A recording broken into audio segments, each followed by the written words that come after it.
as the supporting columns on the loaded floors are progressively destroyed. Collateral damage, such as window breakage in surrounding buildings, is routinely eliminated by careful placement of the charges and the amount and type of charge used. The building is reduced to a pile of rubble within its original footprint.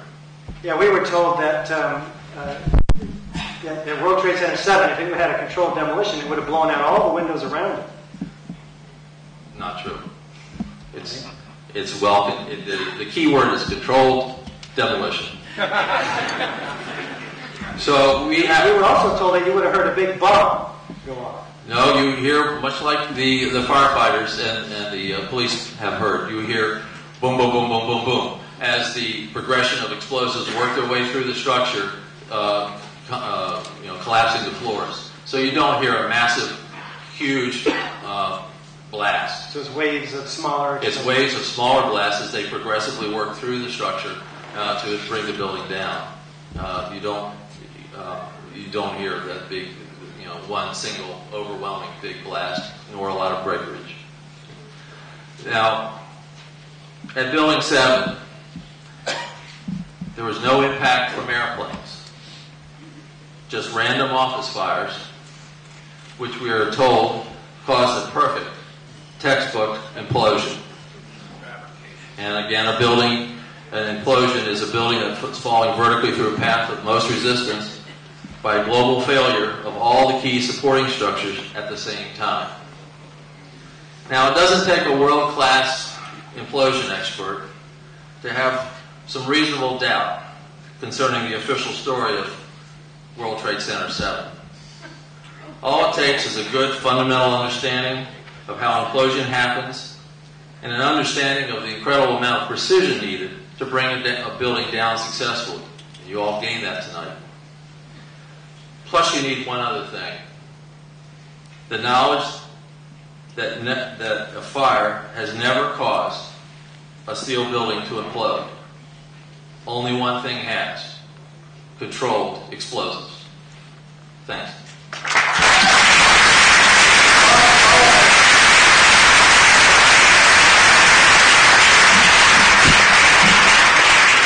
We're waiting for more people like this to come forward.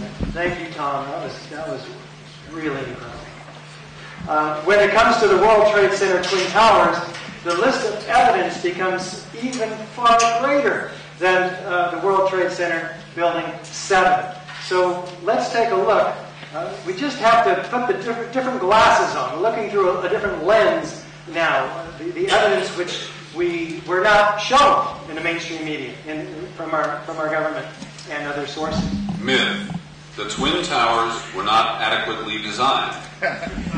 Well, in fact, John Skilling, the structural engineer, received numerous awards for his work. They called it the greatest engineering progress to mankind, something like this. In fact, NIST themselves lauds the structural engineering of the building for supporting the building and withstanding the impacts of the jet plane airplanes. They just say that the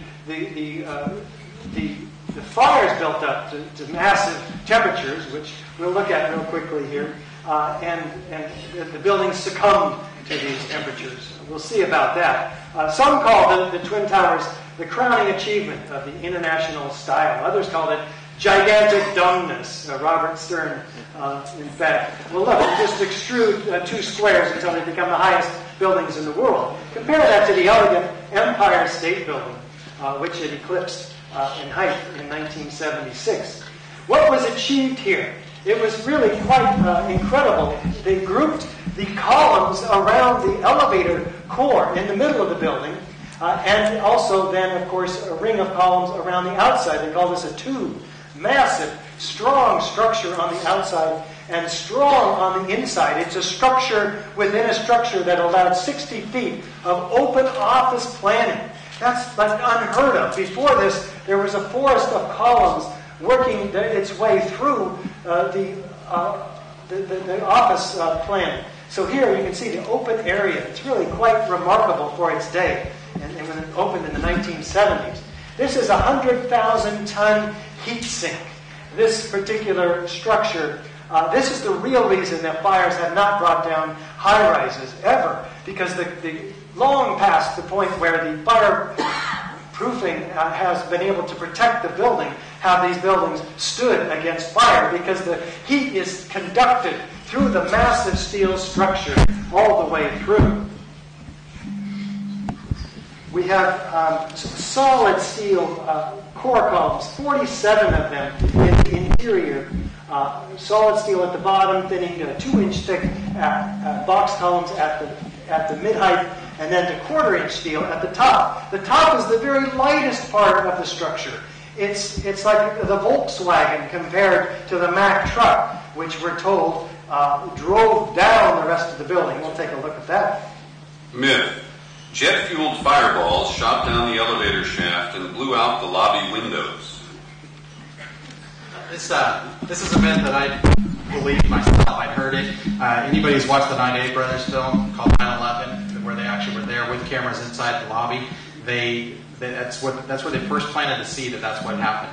So again, you refer to the manual. The manual talks about all this stuff. It's not the first time we've seen any of it. It's the first time we've seen towers like this come down, but it's not the first time we've had fires or explosions. So 18.12.2 covers high explosives. And this one's really important. High explosives are characterized by a detonation propagation mechanism. And like Tom was just talking about, there's several types: dynamite, water gel, TNT, ANFO, RDXP.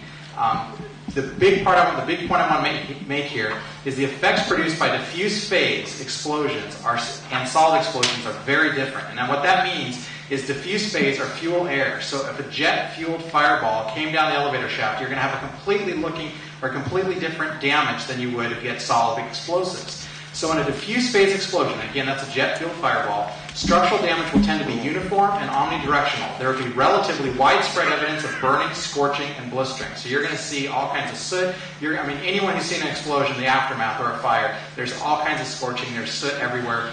There's peeling. There's, like they said, blistering. So now, in contrast, the rate of combustion of a solid explosive is extremely fast in comparison to the speed of sound. Therefore, pressure does not equalize to the explosion volume, and extremely high pressures are generated near the explosive.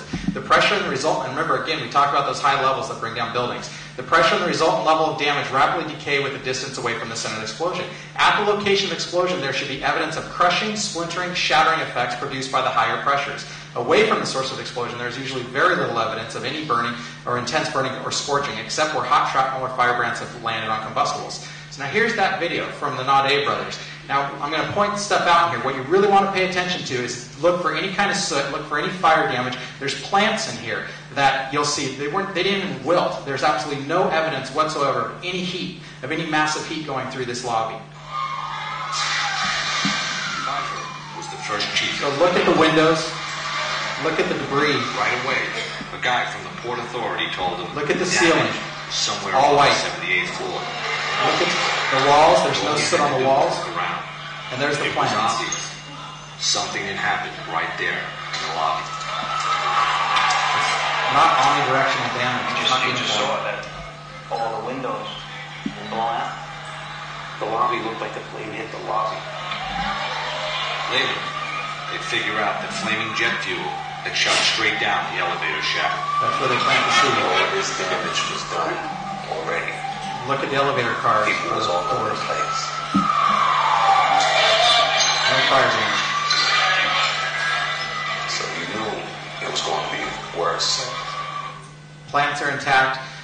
And when you just common sense, think about a building. When you have a high-rise building, especially 110 stories, you have multiple banks of elevators. They don't all go from the top to the bottom. You've got multiple levels. And this one had 30-something banks. But it went sub-level too. So if you think about an elevator car, it's like the shaft is like, or the car is like a plunger. So you have an open shaft and then the car. So what they're trying to tell us is that all the cars basically had to be lined up below the level of the basement because the top of the car would have stopped the explosion.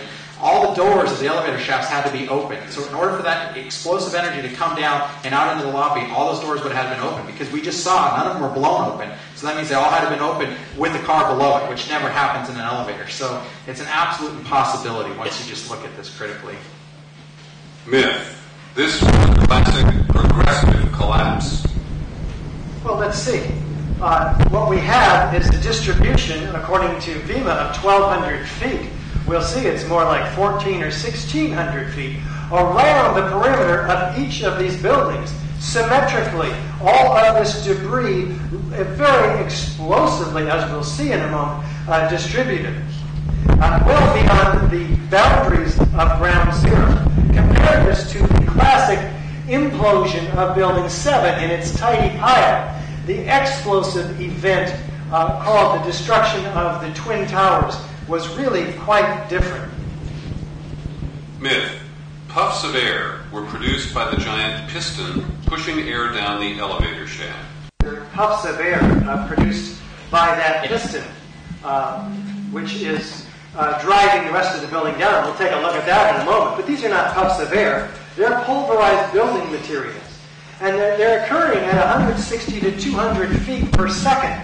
These are explosive speeds. Also, we have, they're occurring 20, 40, 60 stories down below this destruction level. And let's say this is the room, 60 feet wide. The elevator's over here to my right. And that piston's pushing that air down. It's going to fill this room, right, fairly uniformly with air pressure. And if it busts any windows out, it's going to bust like most or all of them, right?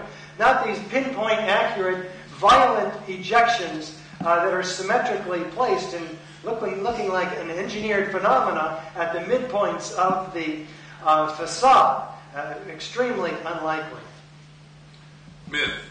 The buildings came down in a gravity-driven collapse. Well, let's see. Let's take a look at the lateral ejection of this material.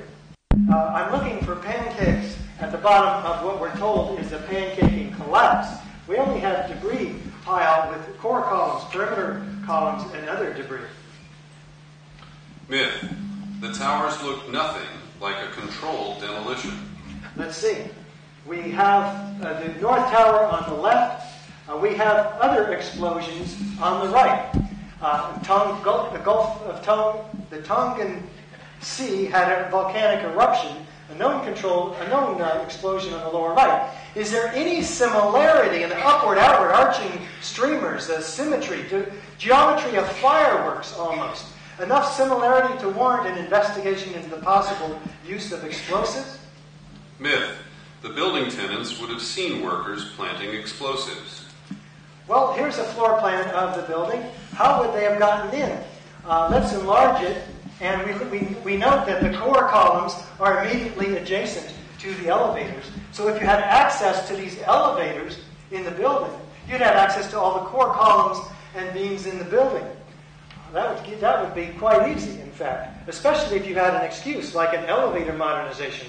The largest one in the world, in fact, going on in this building the 9 months prior to 9/11. Ace Elevator had the contract. They had 85 employees in the building. We would like an investigation of Ace Elevator as well. They fled when the first plane hit the building. They're supposed to stay around and help the firemen rescue the people because they're experts in the delivery systems of these rescues. Myth. The only way they could have collapsed was straight down. They come down in about 10 to 12 seconds. This is pretty disturbing, in fact. Let's try to put this in perspective. This tells us that the following would be true according to their theory. Let's hold a 15-story building up in the air, 95 stories up in the air over nothing at all with this big crane. Next to it, another one over another building, say 95 stories with 80,000 tons of structural steel, designed to resist that load, in fact, 3 to 5 times stronger than it needs to be to resist that load. Let's release the lever at the same time. What NIST is basically telling us that they hit the ground at the same time. After all, the building came down in 10 to 12 seconds, almost free fall acceleration, which is what we'll have without resistance. How many of us think that's reasonable, that they would hit the ground at the same time? Well, I do experiments. I brought 95 stories with 80,000 tons of structural steel in it, and two 15-story buildings. So let's just see what our intuition tells us about this. We're going to drop these at the same time. How many think they'll hit the ground basically at the same time? I may be an architect, but I'm not an idiot. I know these are boxes. I know there's a difference between this structure and the structure of the Twin Towers. But we're trying to make a point here. What is it? That intuitively we know that there's going to be some slowing down as a result of the strongest part of the structure down here against resisting the lightest part of the structure here. Are you ready? 3. I can't even do it.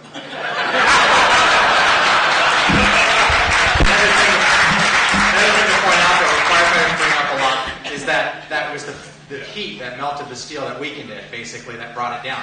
Which what you have to remember is all that steel below, all the concrete steel, was cold and hard. There was no heat on that. What's the problem with that whole analogy? Where is the 15-story section that's said to drive the rest of the building down? It's destroyed, as we'll see, in the first 4 seconds of this building's collapse. After that, the videos, the photos show no building driving the rest of the building. It's been destroyed. What we see is that the south tower begins to tilt. And it's tilting. And does this look like a gravitational collapse? That's another point. But it's at 22 degrees. It's off center from the building below. So what do we have? We have asymmetrical damage from the airplanes, asymmetrical damage from the fires, asymmetrical loading from this 22-degree off center. How can any of that drive the building symmetrically straight down to the ground? Let's see what happens from below. It's getting faster and faster and faster, straight down through the path of what was greatest resistance. And as a result, the structure is completely broken up, save these shards that we see of some perimeter elements of the building.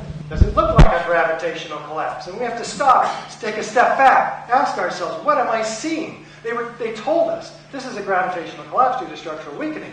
What you're seeing, they told you it was an apple, and yet it's an orange. How can they get away with that? Because we were all in a state of shock on 9/11. We didn't know when the next attack was happening. We're put into cognitive dissonance. We're in fear.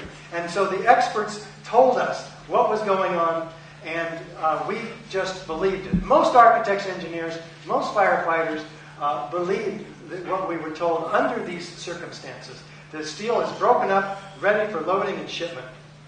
Myth. The top block above the jet plane impacts drove the rest of the building down to the ground. Let's see if that's true.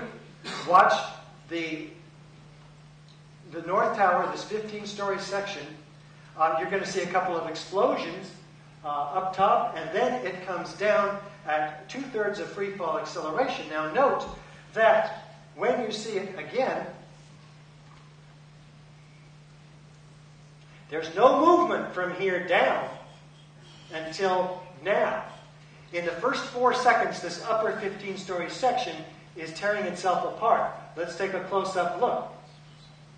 This is extremely disturbing because what we have is explosive energies coming out of the bottom. We'll talk about these lateral, or we already talked about these lateral ejections. How is a gravitational collapse setting? But watch in the middle here. We turn all the lights out, the stage lights, everything. This is very important.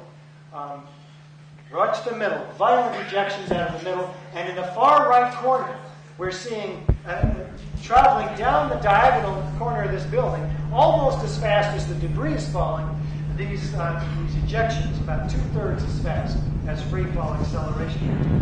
It's not a gravitational collapse at all. Myth. Jet fuel office fires melted the building's steel frame. Who says this? As of 21 days after the attack, fires were still burning, molten steel was still running. What does this mean? This is none other than Leslie Robertson, the World Trade Center structural engineer, and his associate, Richard Garlock, who said the debris past the columns was red hot, molten, running. This urban search and rescue worker says, fires burned, molten metal flowed in the pile of ruins settling beneath my feet. David Scott, structural engineer, says, I remember seeing red hot steel being pulled from deep within the pile. The firefighters And fire engineers and structural engineers have never seen this type of heat.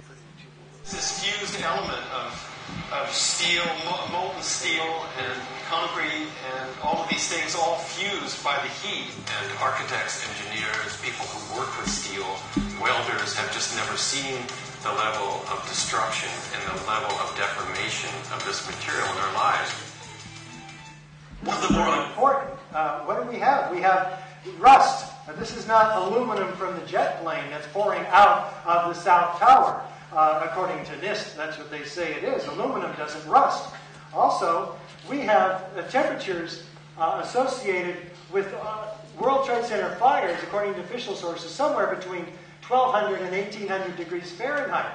Okay, there's no evidence for temperatures that hot in here. In fact, about half of that is all the evidence we have temperatures for. But when we have steel doesn't begin to melt until 2,700 degrees. What could cause all that? Well, thermite is a likely suspect, which we've looked at, producing molten iron at 4,500 degrees.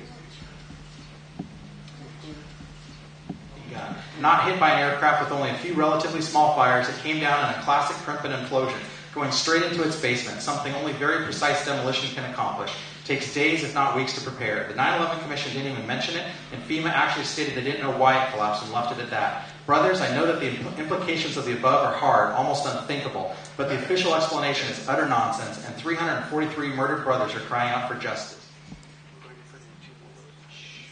Hijacked airliners alone did not bring down the three towers. It's apparent that our government lied to us about the building collapses. The 9/11 Commission reinforced the lie. FEMA and NIST justified it. And the corporate media repeated it and hammered it in. We were fooled. Now we've seen that explosives were used to destroy each of the 3 World Trade Center high-rises on 9/11. But it takes months of advanced planning to engineer and place these explosives. Who had the means, the opportunity, the motive to engage in this crime? Who benefited? These are the classic questions that journalists and crime investigators should be asking. Who had access to these highly secure buildings? Who had access to the extremely sophisticated explosives? AE 9/11 Truth and the firefighters for 9/11 Truth don't research these important issues or even speculate. We do not have conspiracy theories. So, unfortunately, this is just the beginning of a disturbing but essential journey for you back into the nightmare of 9/11. The evidence you've seen tonight is just a small fraction of the vast body of information that the 9/11 Truth movement has assembled. It's clear that we need a new investigation that is truly independent, empowered and mandated to explore all the issues that were whitewashed or ignored by the Kane-Hamilton Commission and expose the truth about 9/11. The questions raised are numerous and ominous. They must be answered in a new investigation. You'll have to discover the evidence that we haven't had time to bring you tonight, and we encourage you to follow up and do your own investigation. Thank you.